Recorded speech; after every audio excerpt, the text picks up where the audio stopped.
Olá, uma ótima noite para você que está ligado aqui na nossa programação informativa. Esse é o Jornal do Ônibus, com as principais notícias do mundo rodoviário para você. O transporte metropolitano do Paraná vive uma crise sem precedentes. Uma série de empresas anunciaram a desistência de operar várias linhas em diversas regiões do estado. A Vinsa Transportes anunciou a desistência de operar o trecho entre Ponta Grossa e Cândido de Abreu, passando por Tereza Cristina. No sul do estado, a Aviação Pato Branco deixou de operar o trecho entre Pato Branco e Itapejara do Oeste. A Expresso Princesa dos Campos vai deixar de operar a linha entre Umuarama e Foz do Iguaçu. No norte do estado, a Aviação Garcia deixará de operar 3 importantes linhas de grande movimento: Arapongas-Astorga, Londrina-Sertanópolis e a Londrina-Bela Vista do Paraíso. O DR também segue com chamamento aberto para as linhas restantes da extinta Aviação Real. Os trechos, ainda sem atendimento, correspondem às ligações Colorado-Itaguajé, Nova Esperança-Colorado, Paranavaí Paraíso do Norte, Paranavaí Terra Rica, Paraíso do Norte Tapira, Cianorte São Manuel do Paraná e Nova Olímpia Tapira.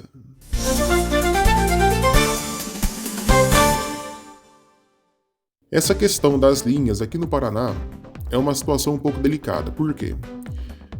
Primeiramente, precisamos falar do DR. É incrível a incompetência do governo do Paraná quando se fala de transporte metropolitano dentro do estado. O governo vira seus olhos somente para a região metropolitana de Curitiba, que tem toda uma estrutura montada, uma agência reguladora competente, no caso a AMEP, e um sistema totalmente estruturado, voltado para a capital do estado. No interior, as grandes cidades, como Londrina, Maringá, Foz, Ponta Grossa, Paranavaí, entre outros municípios, sofrem com a falta de atenção do governo quando se fala em transporte metropolitano. A gente citou aqui linhas da Aviação Real na região de Paranavaí, a Garcia abandonando linhas na região de Londrina. Lá na região de Pato Branco, a Aviação Pato Branco também deixando de operar alguns trechos, Ponta Grossa com a Vinsa e por aí vai. É uma situação que se alastra por todo o estado. E enquanto o governo não tomar decisões firmes, assim como faz na região de Curitiba, e dar uma atenção maior para o interior, a situação tende a piorar cada vez mais. Essas linhas, em grande maioria, se houver uma atenção do governo do estado, dá para as empresas operarem normalmente, porque a grande maioria são linhas que têm um público fiel, uma demanda que necessita diariamente se deslocar entre as cidades. Municípios pequenos, em grande maioria, não têm empregos, e a população necessita se deslocar para cidades grandes. E o governo deixando de investir em transporte, principalmente metropolitano, as empresas, infelizmente, devido aos custos e os problemas econômicos que enfrentamos no país, não conseguem lutar sozinhas. Ainda para ajudar, o governo do estado tem exigido veículos do tipo rodoviário para linhas com mais de 50 quilômetros de distância, ou seja, inviabilizando uma operação que já é complicada com veículos do tipo urbano, que são mais fáceis, teoricamente, de manter. Além disso, o transporte metropolitano no interior não tem qualquer tipo de subsídio e incentivo para as empresas, tampouco para a população. A Graciosa Transportes teve sua habilitação renovada pela NTT para operar no transporte rodoviário interestadual de passageiros. A empresa poderá agora solicitar novos termos de autorização para atuar, desde que mantenha as condições exigidas pela agência, sob risco de perder a autorização. Essa habilitação ocorre após a empresa ficar quase um ano afastada do mercado regulado, devido a indeferimentos e sanções anteriores, incluindo a extinção da sua licença operacional em novembro do ano passado. Neste ano de 2025, a Graciosa teve um pedido negado em julho por não atender a critérios técnicos e operacionais. Com a retomada da habilitação, a Graciosa deve iniciar brevemente os processos para pedir novas linhas, focando em regiões onde já atuava anteriormente. Pelo 9º ano consecutivo, a Aviação Garcia participa do MEC Dia Feliz, repassando parte das vendas de passagens feitas em agosto pelo aplicativo e pelo WhatsApp para o Hospital do Câncer de Londrina e a ONG Viver, parceiros do Instituto Ronald McDonald.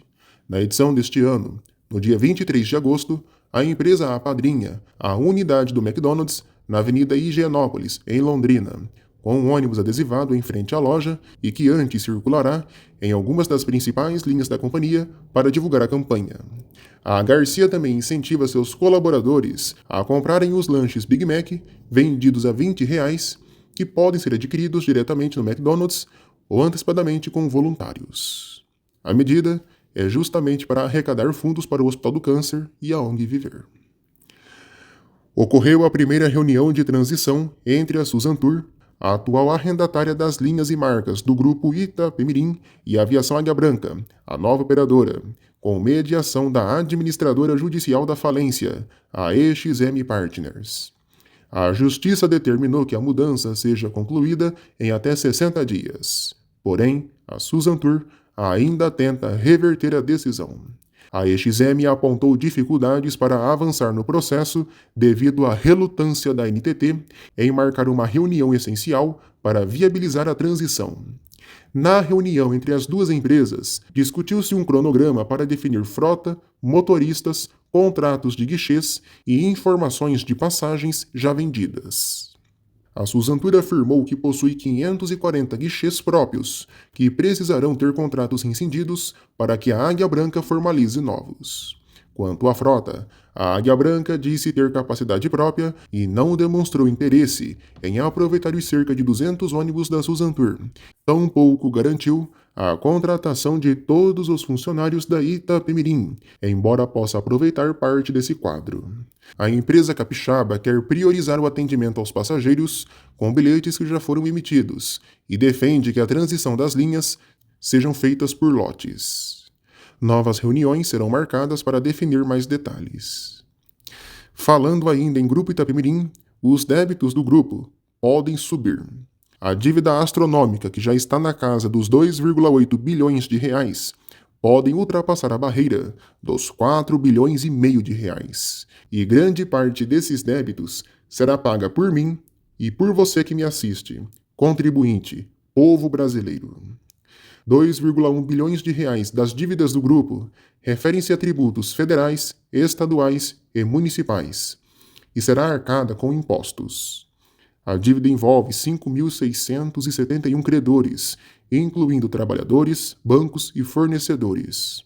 As dívidas trabalhistas já superam a marca de 110 milhões de reais, valor superior à avaliação dos bens da empresa, o que indica risco de calote parcial. Desde a falência decretada em setembro de 2022, a Suzantur opera as linhas via arrendamento, com arrecadação de cerca de 10 milhões de reais. A Aviação Águia Branca assumirá o arrendamento com pagamento fixo de 3 milhões de reais por mês, mas ainda é insuficiente para cobrir os débitos. Existe atualmente um impasse jurídico sobre os quase 500 milhões de reais investidos pela Suzantur, que reivindica ressarcimento caso o contrato de arrendamento termine antes do leilão final. A Suzantur, no entanto, deseja continuar operando e manter a vantagem de 50% no valor do lance final do leilão, embora a Justiça ainda avalie essa questão. Além disso, multas, garantias reais e créditos da administradora judicial compõem a dívida, que pressiona as finanças públicas do Brasil sobre essa dívida total. O Grupo Itapemirim sofreu declínio principalmente na gestão de Sidney Piva, agravada pela falência da Itapemirim Transportes Aéreos em 2021 e o desvio de recursos de leilões para investimentos nesta companhia aérea.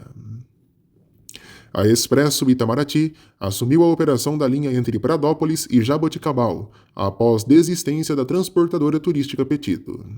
A Lopsul teve seu recurso aceito pelo governo de Mato Grosso e foi habilitada para operar a categoria diferenciada, que engloba ônibus mais luxuosos e com alto padrão, na região de Juína, após ter sido inicialmente desclassificada por questões documentais, na licitação do transporte intermunicipal do Estado. O certame faz parte da concessão gradual do sistema. A licitação, que ocorre há mais de 10 anos, enfrenta problemas judiciais constantes, com o Estado sendo dividido em 8 lotes, cada um com categorias básicas e diferenciadas. Nas licitações recentes, algumas regiões não tiveram interessados e outras, como Juína, seguem em processo de análise. A assinatura contratual da Lopsul será o próximo passo para iniciar as operações. A linha de ônibus 4990, que ligava Adelmolândia e Paciência, bairros de Sabará, para Belo Horizonte, foi suspensa de forma temporária pela aviação Nossa Senhora da Conceição, a Vinscol, que alegou sobreposição de itinerários com outra empresa da cidade e desequilíbrio econômico-financeiro. A Prefeitura de Sabará reagiu à atitude da empresa, cassando a autorização da linha e aplicando multa de R$ 1,5 milhão para a empresa por descumprimento contratual.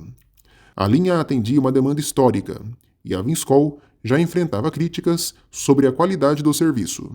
A Câmara Municipal instaurou uma CPI para investigar possíveis irregularidades na concessão, após a empresa ameaçar reduzir horários caso o subsídio municipal não fosse reajustado. A Vinscol se diz aberta ao diálogo.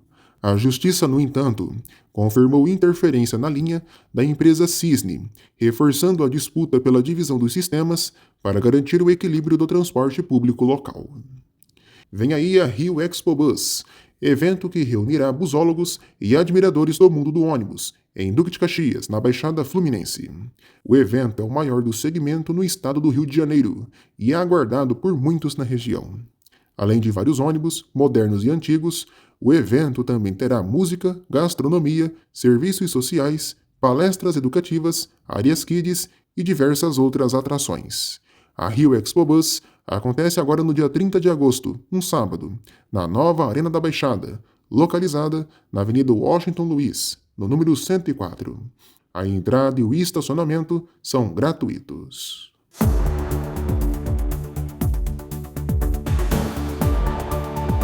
Um homem furtou um ônibus da Sou Valinhos, em São Paulo, e dirigiu em alta velocidade por cerca de 15 minutos enquanto era perseguido pela Guarda Municipal. Durante a fuga, ele derrubou um poste ao fazer uma curva. Ninguém ficou ferido. O suspeito, que segundo familiares, tem problemas psiquiátricos e já teria cometido anteriormente o mesmo crime. Ele foi detido próximo da própria casa e levado para a delegacia. A empresa afirmou que o veículo estava vazio e que tomará as medidas para proteger funcionários e usuários. Um ônibus que opera o transporte coletivo de Jundiaí tombou no bairro Vila Lacerda. O motorista perdeu o controle do coletivo. Os feridos foram socorridos por equipes do SAMU. Na capital, o cantor gospel João Igor foi baleado na perna após uma troca de tiros com um policial militar durante uma abordagem no terminal rodoviário da Barra Funda, em São Paulo. O policial havia embarcado em um ônibus da Expresso de Prata Piracicabana e sentiu um cheiro de maconha na bagagem de 2 passageiros. Ao tentar abordar os suspeitos, houve luta corporal. E na queda pela escada do ônibus, a arma do policial disparou, atingindo João Igor. Um disparo também acertou a janela do ônibus. João Igor foi socorrido na Santa Casa, enquanto o policial teve ferimentos na mão e recebeu atendimento na UPA da Lapa. A ocorrência foi registrada como resistência, lesão corporal decorrente de intervenção policial e localização/apreensão de objeto. A Expresso de Prata Piracicabana colaborou com as investigações, disponibilizando o ônibus para a perícia. As polícias civil e militar seguem na investigação do caso. No Rio, vândalos depredaram bancos traseiros de um ônibus da Aviação Reginas, na Baixada Fluminense. A empresa procurou a polícia para apurar as causas da ocorrência. A polícia investiga as causas de um incêndio provocado na garagem da empresa São Sebastião, em João Pessoa, na Paraíba. Felizmente, ninguém ficou ferido, somente danos materiais. Um homem de 26 anos que havia fugido de um presídio em Cianorte, no Paraná, furtou um ônibus da Expresso Nordeste, na rodoviária da cidade. Ele dirigiu por uma estrada rural até atolar o coletivo, abandonando-o horas depois, ao perceber que estava sendo filmado. Esse caso aconteceu na última semana. No dia seguinte, moradores encontraram o coletivo abandonado e acionaram a polícia, que precisou de uma retroescavadeira para retirá-lo do atoleiro. O suspeito foi localizado por câmeras de segurança e preso em flagrante. Ele já havia sido detido em 2024 por furtar outro coletivo na cidade. Um ônibus da Aviação Rio Novo e uma carreta colidiram de frente na BR-163, em Lucas do Rio Verde, no Mato Grosso, deixando ao menos 11 pessoas mortas e vários feridos. 9 vítimas morreram no local, e outras em hospitais da região, incluindo os motoristas dos 2 veículos. O ônibus havia partido de Cuiabá para Sinop, comparado em Nova Mutum. A rodovia foi interditada e a Polícia Civil investiga as causas.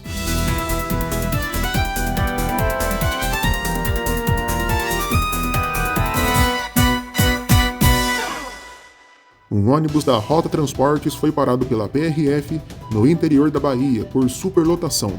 Ele operava a linha metropolitana entre Itajuípe e Itabuna. A rota tem se recusado a aumentar o número de ônibus e de viagens, gerando constantes reclamações da população local. Jovens têm se arriscado ao andar de ônibus em várias cidades do país. Em Belo Horizonte, adolescentes foram flagrados andando pendurados em ônibus urbanos da cidade. A prática gera riscos para os próprios infratores, para os passageiros e ao motorista. Nesse caso aí de BH, esses moleques, não é jovem não, é moleque mesmo, ainda realizaram ameaças e xingamentos com foco em intimidar os motoristas. Situação difícil.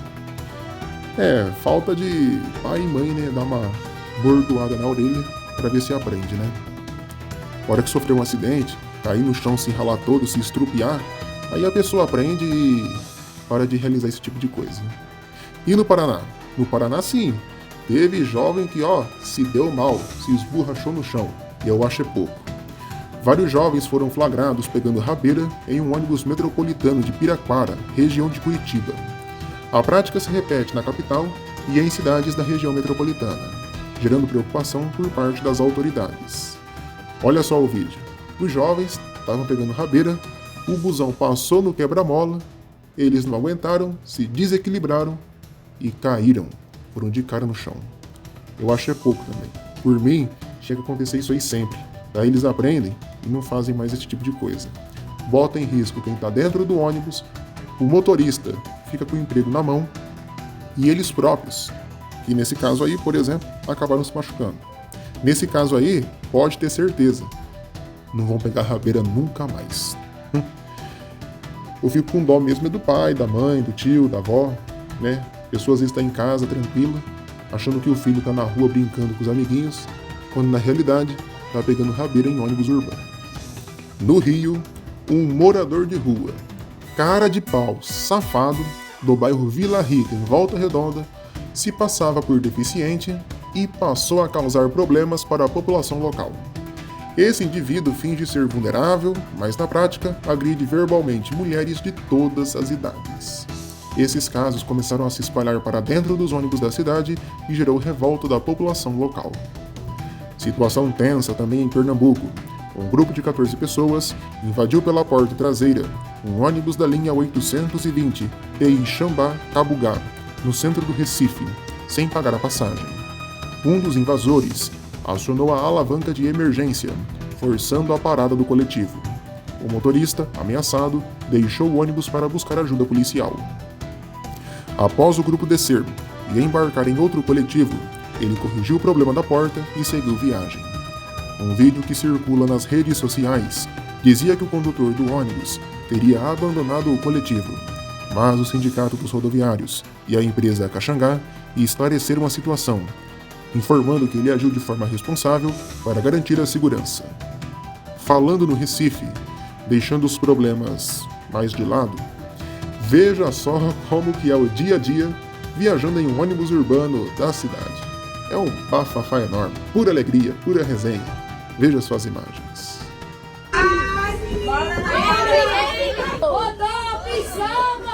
Já pagou? Cadê a tua vez? Tu foi lá no Pix? Eu paguei o Pixão, o portão tá ali, vou abrir ali,